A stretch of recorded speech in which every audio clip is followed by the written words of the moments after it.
খাঁটি মধুর সংগ্রহ করে কিভাবে এবং কোথা থেকে খাঁটি মধু পাওয়া যায় বিস্তারিত নিয়ে আজকে ভিডিও আসছি। হ্যালো বন্ধুরা, তো আজকের ভিডিওটা সম্পূর্ণ দেখবেন, কিভাবে মধু সংগ্রহ করা হয় বা প্রসেসিং করা হয়, সব বিস্তারিত সবকিছু নিয়ে এই ভিডিওতে আসছি। তো এখন এই যে একটা সফল মধু চাষী ব্যবসায়ীর সাথে আমরা কথা বলবো। উনি কিন্তু নিয়মিত প্রতি বছর সিজনালি মধু সংগ্রহ করে।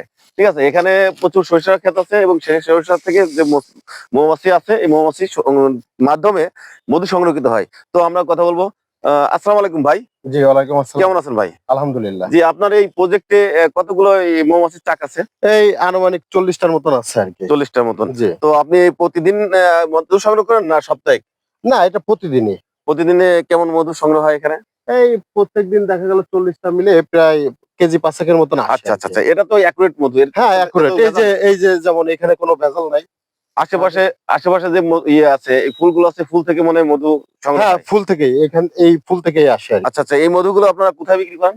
এই এমনি আপনার মতন পাবলিক এসে দেখা গেল আপনি তো মধু নিতেই আসছেন হয়তো। হ্যাঁ হ্যাঁ, অবশ্যই। আমি যেমন এই আপনার এই মধু সংরক্ষণের এই কথাটা শুনে আমি আসছি হ্যাঁ, এবং বাইক নিয়ে আসছি আপনার এখানে। এবং কিভাবে প্রসেসিং করেন একটু দেখেন, মেশিনটা কোন ভাবে।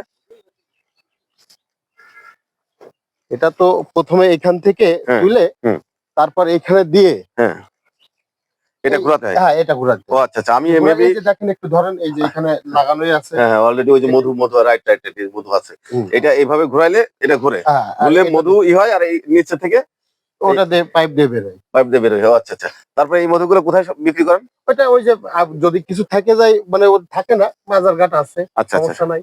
আর এমনি আপনার মতন লোক এসে মানে এখান থেকেই নিয়ে চলে যায়। এখন দর্শক যারা আছে তারা যদি মধু নিতে চায় তাহলে কিভাবে আসবে? অবশ্যই সবাই চলে আসবেন।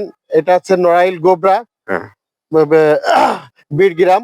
আচ্ছা আচ্ছা। ঠিক আছে, এই আর এখানে আসলে একটা বললেই ফোন হবে। নাম্বারটা দিয়ে দেন, আমি যাতে সবাইকে দিয়ে দিতে পারি। আচ্ছা, ওটা আপনি মেনশন করে দিয়েই দেন, কোনো সমস্যা নেই। ধন্যবাদ ভাই, আপনাকে অনেক জি, কষ্ট দিলাম। ভালো থাকবেন। আসবেন।